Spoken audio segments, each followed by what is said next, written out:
Finally छात्रों, कक्षा 8वीं विषय आपका गणित का कल यानी आपके गणित का पेपर का पूरा क्वेश्चन पेपर और विथ देखिए आपका आदर्श उत्तर सहित आपको इस वीडियो पर कंप्लीट आपको आंसर मिलने वाला है। वीडियो में लास्ट तक बने रहना, हर एक क्वेश्चन का आपको जो है आंसर देखिए मिल जाएंगे। सारे क्वेश्चन के आंसर इसमें आपको कंप्लीट मिलने वाला है। चलिए देखते हैं। देखिए पेपर की बात करें तो यहाँ पे आपका 60 अंक का पेपर है, ठीक है, आप जानते हैं। और आज आप हिंदी में कैसा आपका पेपर रहा कमेंट करके जरूर बताइएगा। देखिए सबसे पहले आपका इसमें स्टार्ट होता है बहुविकल्पी क्वेश्चन, 1 से लेकर आपके 5 तक 5 आपके इसमें विकल्प वाले होते हैं। पहला क्वेश्चन पढ़ते हैं। चलिए देखिए लिखा है क्वेश्चन में, चतुर्भुज के चारों अंतः कोणों की माप का योगफल क्या होता है? 270 डिग्री, 360 डिग्री, 90 डिग्री या फिर देखिए आपका 180 डिग्री। तो इसमें आपको जो उत्तर करना, देखिए चतुर्भुज के चारों अंतःकोणों को माप की बात की जाए ना तो यहाँ पे आपका 360 डिग्री होता है, ठीक है, आप ये देख लीजिए। इसके बाद देखिए 2916 का वर्गमूल क्या होता है? क्या आपका 54 होता है? थोड़ा सा मैं जूम कर लेता हूँ। देखिए क्या लिखा है आपका, इसका वर्गमूल क्या होता है? 54 होता है, 64 होता है, 56 देखिए या फिर 46।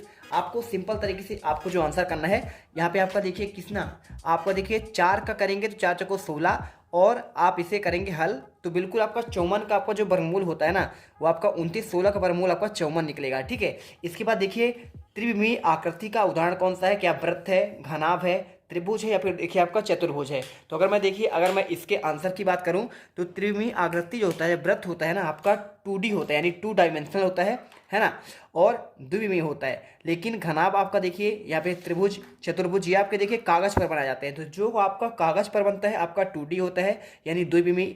लेकिन आपका जो देखिए घनाभ हो गया आपका, आपने डाइस देखा होगा है ना, तो डाइस आपका जो पासा है आपका घनाभ कहलाता है। तो इसलिए आपको आंसर जो इसमें आपको बी नंबर घनाभ करना है। इसके बाद देखिए मूल बिंदु का आपके निर्देशांक क्या है? 1 0 0 0 0 1 या फिर आपका 1 1। तो चौथी का देखिए आपका जो आंसर है हमेशा आपका मूल बिंदु 0 0 होता है। संख्या 99 का बीजांक क्या होता है? 9 0 1 या फिर आपका 8। देखिए तो पांचवे का आपको आंसर जो करना है यहाँ पे आपका 9, देखिए 99 पूछ रहा है तो आपको 9 + 9 करेंगे 18 आएगा और 18 को फिर आप जोड़ेंगे 1 + 8 करेंगे तो आपका 9 आ जाएगा। तो आपका ये निकल जाएगा, आपका बीजांक निकलेगा। बहुत सिंपल है, आपको बीजांक करना भी आपसे आना चाहिए। चलिए इसके बाद देखते हैं आपके अगले क्वेश्चन।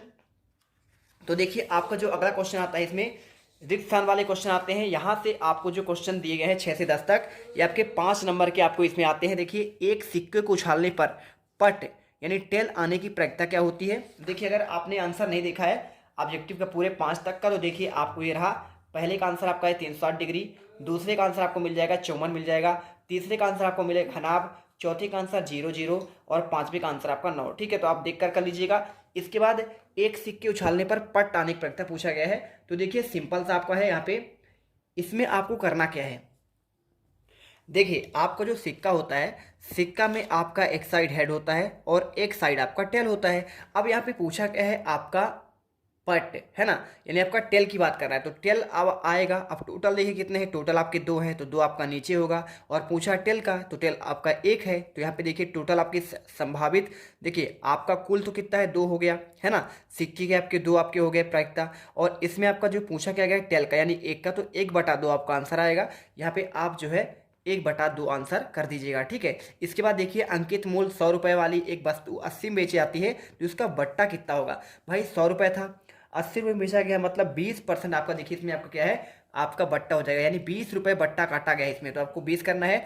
देखिए डैश डैश आलेख विभिन्न श्रेणियों की तुलना में आपका काम आता है। तो देखिए क्या आपका दंड आलेख जो होता है, दंड आलेख आपको आंसर लिखना है, दंड आलेख करना है, आप इसमें लिख दीजिएगा। यदि किसी संख्या के अंकों का योग 3 से विभाज्य है तो वह संख्या कितने से विभाज्य होगी?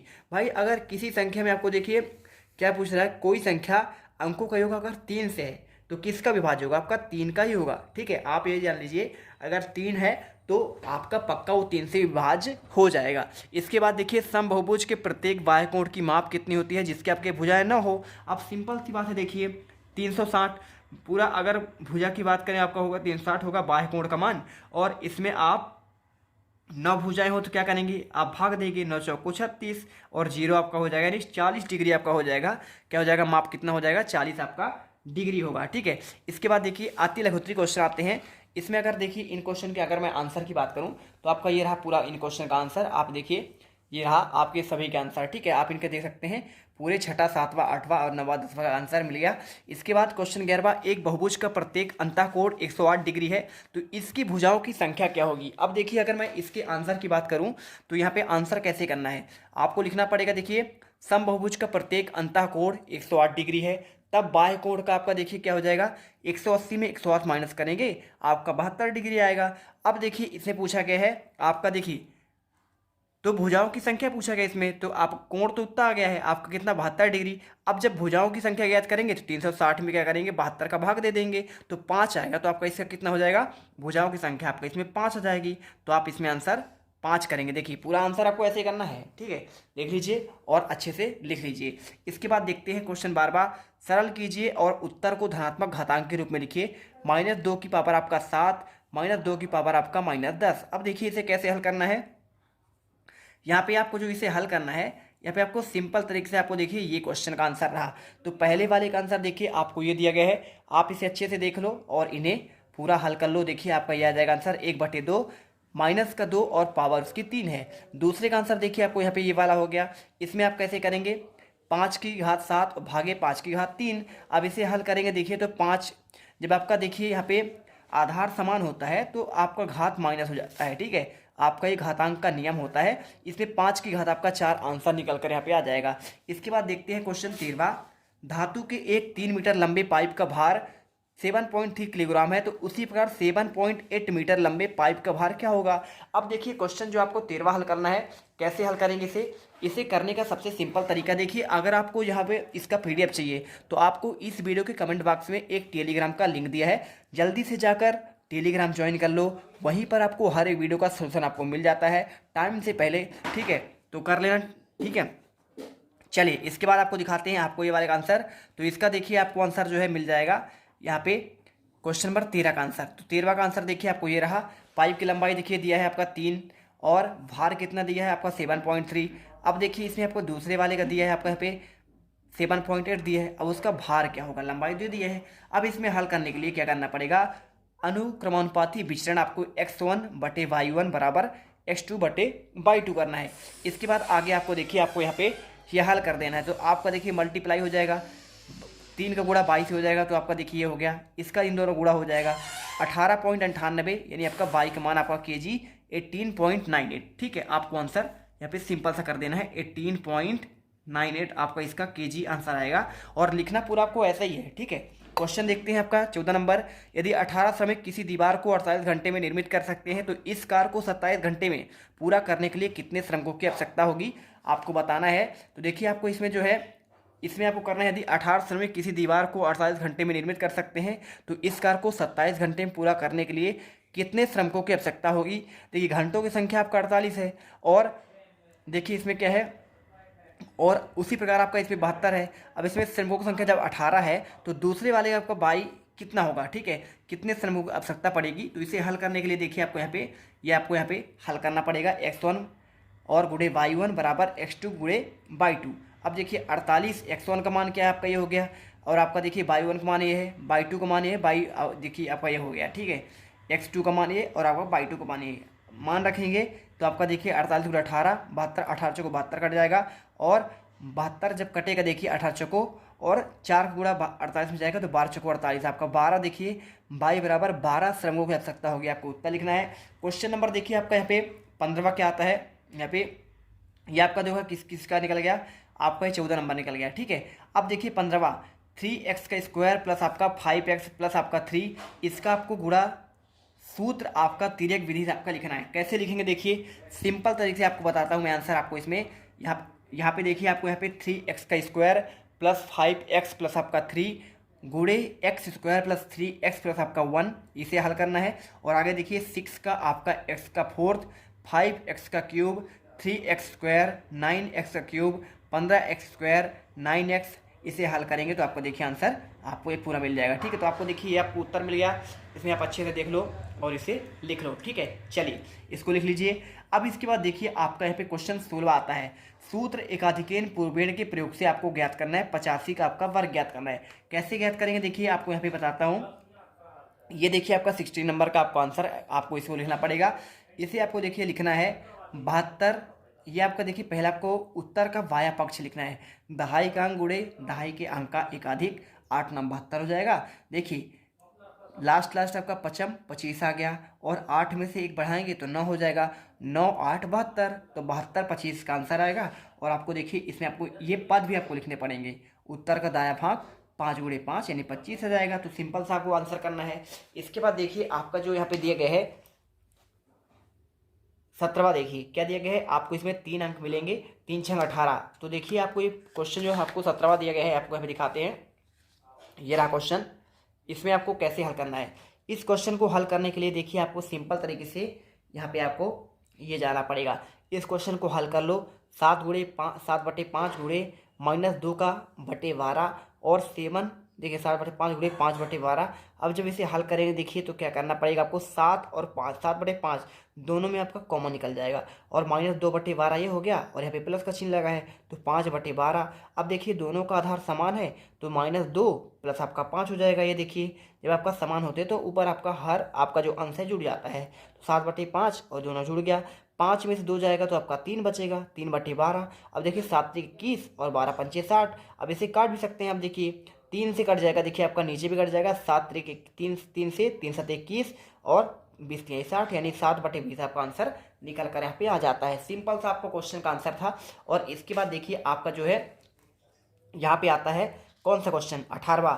5x प्लस आपका 7 बराबर 2 बराबर 3x - 14 में x का मान ज्ञात करना है। कैसे ज्ञात करेंगे, देखिए आपको यहाँ पे इसका मान आपको इस प्रकार ज्ञात करना है। 5x प्लस आपका 7/2 3x - 14, इसे जब हल करेंगे 5x - 3x बराबर -14 -7 7/2। ठीक है, अब इसे हल करिए, सिंपल सा आपका हो जाएगा। देखिए 5 में से 3 गया 2x आ जाएगा और 14 दूनी 28 -28 हो जाएगा और माइनस आपका 7 तो है ही है और बटे आपका 2 हो जाएगा। अब देखिए 28 में 7 आपका जुड़ेगा तो 35 हो जाएगा और 7 पना 35 यानी आपका माइनस, देखिए यहाँ पे आपका कितना हो गया 7 पना 35 यानी आपका 2x का मान लिखा है तो 2 का गुणा आपका 7 में होगा तो 14 हो जाएगा। कितना हो जाएगा 2 सत्ते आपका यहाँ पे सिंपल तरीके से आप देख लीजिए। ये आपका जो है इसके साथ हमेशा आपको गुणा में है तो x का मान निकालेंगे तो आपका यहाँ पे सीधे 35 बटे आपका 4 निकल कर आ जाएगा। तो 4 नहीं होगा आपका, इसमें 14 हो जाएगा। ठीक है, तो 14 कर लीजिए, 7 दूनी 14 हो जाएगा, ऊपर आपका 35 ही रहेगा।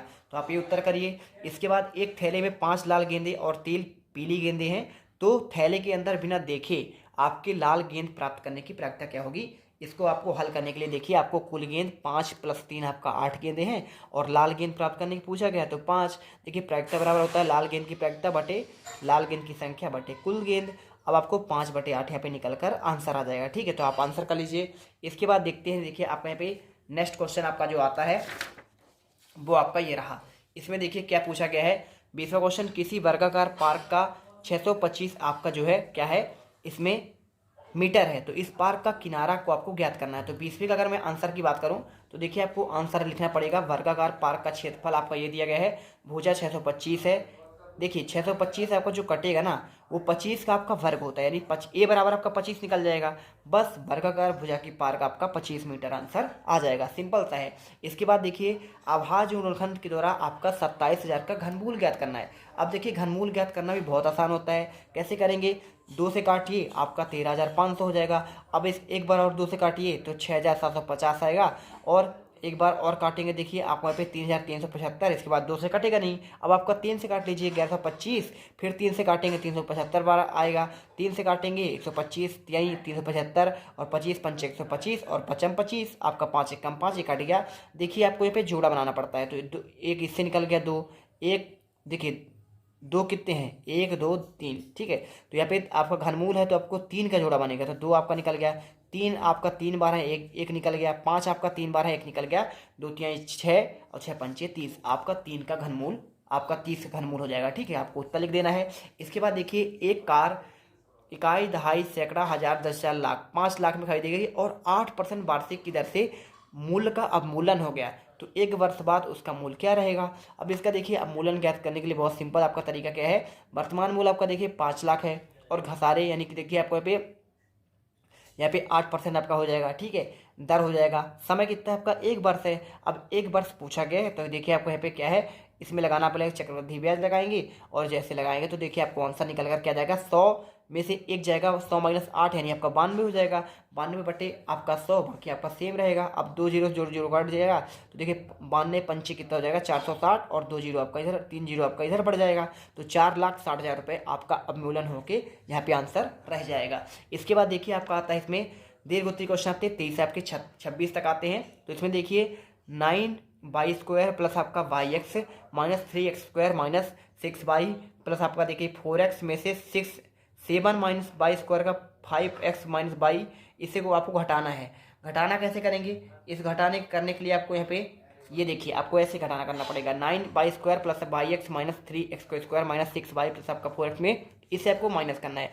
जैसे आप माइनस करेंगे देखिए तो 9 में देखिए आपका स्क्वायर सेम हो जाएगा। 9 में से 7 आपका जुड़ा, 9 7 16 हो जाएगा। बाई एक्स देखिए इधर मिलाइए, बाई एक्स कहाँ है? तो इधर आपका देखिए बाई एक्स आपका यहाँ पे ये वाला है, यानी एक्स बाई फिर बाई एक्स बराबर है। तो एक आपका ये है, 5 आपका ये है। देखिए 5 में से एक घटेगा आपका 4x बाई हो जाएगा। 3x² वाला देखिए यहाँ भी है और आपका यहाँ भी है। अब देखिए 3 दोनों जुड़ जाएंगे तो 3 दोनों 5, आपका 5x² हो जाएगा। अब बाई वाला देखिए 3 बाई यहाँ पे है और 6 बाई यहाँ पे है। 3 में से 3 जाएगा आपका माइनस 3 बाई हो जाएगा। और x वाला देखिए 4x यहाँ पे है और इधर आपका x कहाँ पे है ही नहीं, तो यानी कि आपका 4x आपको आंसर आ जाएगा। ये आपका रहा आपका उत्तर, ठीक है। चलिए इसके बाद देखिए आपका यहाँ पे 24वें का मान क्या दिया है? मान आपको ज्ञात करना है। मान कैसे ज्ञात करेंगे? यहाँ पे आपको देखिए ये आपका एक क्वेश्चन रहा, इसका हल आपको लिखना है 1/5 का आपका घात -2 और माइनस 1/2 का घात -3 भागे 1/3 का घात 2। इससे पूरा हल करेंगे तो आपका देखिए आंसर निकल कर आ जाएगा। देखिए यहाँ पे आपको सिंपल से समझना क्या है कि आपका देखिए सेम है, इन दोनों में है कि नहीं है? दोनों में सेम। जब आपका दोनों में सेम है तो हम क्या करें, माइनस माइनस को आपका हमें प्लस कर देंगे और जैसे ही प्लस करेंगे तो यहाँ पे 17/9 आपका आंसर निकल कर आंसर आ जाएगा। 25 में 8 घटाएंगे आपका 17 आएगा, भागे आपका 9 है यानी आपका बटे आ जाएगा। इसके बाद देखिए 25वां, इसका आपको गुणनखंड निकालना है। x प्लस आपका 7x प्लस आपका 12 और x² 10x प्लस आपका 25, दोनों को अलग अलग करना पड़ेगा। देखिए पहले का आप करेंगे x प्लस 7x प्लस आपका 12, तो देखिए इसे आप तोड़िए, 7x को तोड़ देंगे 3x प्लस आपका 4x, 4 3 7 हुआ ना, और दोनों को गुणा करने पर भी आपका 12 आ जाएगा, तो 3 चौको 12 आ जाएगा। x प्लस 3 आपका इधर हो गया, देखिए x बाहर आएगा कॉमन, तो x प्लस आपका 3 आ जाएगा। 4 बाहर करिए, x प्लस 3 हो जाएगा, तो आपका देखिए इससे आपका बाहर निकलेगा, दोनों से एक निकलेगा, x प्लस 3 और x प्लस आपका 4 आपका ये निकल गया। तो आपका ये रहा गुणनखंड, इसका पहले वाले का हो गया। दूसरे वाले का देखिए गुणनखंड आपको यहाँ पे ये आपका जो है ये वाला है x²। आपको इसे कैसे हल करना है देखिए मैं आपको करके दिखा देता हूँ। यहाँ पे x² देखिए 5x में अगर हम 5x जोड़ देंगे तो हमारा ये देखिए बन जाएगा। अब इसे अलग कर दीजिए, देखिए ये x कॉमन ले लेंगे तो आपका क्या बन जाएगा, देखिए यहाँ पे आपका जो है ये देखिए ये हो जाएगा x प्लस 5 हो जाएगा और 5 आपका देखिए बाहर आ जाएगा, तो x प्लस आपका 5, इन दोनों में से x प्लस 5 निकल जाएगा और इन दोनों का x प्लस आपका 5, यानी देखिए आपका आंसर यहाँ पे ये निकल जाएगा, बिल्कुल आपका करेक्ट आंसर हो जाएगा। इसके बाद 26वां देखिए, निम्न आलेख के सप्ताह के प्रत्येक दिन का पूर्वानुमानित तापमान बताता है, तो किस दिन पूर्वानुमान तापमान समान था? देखिए आपको ये क्वेश्चन दिए गए हैं, इसका आपको जो आंसर जो है ना ये क्वेश्चन था आपका, देखिए पूर्वानुमान तापमान समान था, सप्ताह में पूर्वानुमान अधिकतम तापमान क्या होगा, सप्ताह में न्यूनतम तापमान क्या होगा। देखिए आपका ये रहा क्वेश्चन और इसका आंसर लिखना है देखिए ए नंबर का। तो देखिए किस दिन पूर्वानुमान तापमान समान था, तो देखिए आपको उत्तर हो जाएगा मंगलवार, शुक्रवार और शनिवार को यहाँ पे था। और सप्ताह में पूर्वानुमान अधिकतम तापमान क्या था, तो देखिए अधिकतम तापमान 35 डिग्री आपका 35 डिग्री सेल्सियस था। तीसरा, सप्ताह में वास्तविक न्यूनतम तापमान क्या था, तो आपका हो जाएगा 15 डिग्री सेल्सियस हो जाएगा, ठीक है। इसके बाद देखिए डी नंबर, किस दिन वास्तविक तापमान और पूर्वानुमान तापमान में अंतर सर्वाधिक था। देखिए आप इसमें अंतर करिए, सोमवार, मंगलवार, बुधवार, गुरुवार, शुक्रवार, शनिवार, रविवार का सर्वाधिक देखेंगे। देखिए इसमें आपका 2 है, 5 है, इसमें आपका देखिए इसमें आपका हो गया, इसमें आप देखेंगे तो बृहस्पतिवार देखिए सबसे ज़्यादा आपको कितना है, यहाँ पे आपका 7.5 डिग्री सेल्सियस है आपका बृहस्पतिवार को, तो यही आपका उत्तर हो जाएगा। इस प्रकार देखिए आपके पूरे क्वेश्चन के आपको आंसर प्रोवाइड करा दिए गए। मिलते हैं नेक्स्ट वीडियो पर। जय हिंद, जय भारत। वीडियो को लाइक और चैनल को सब्सक्राइब करके जरूर जाना।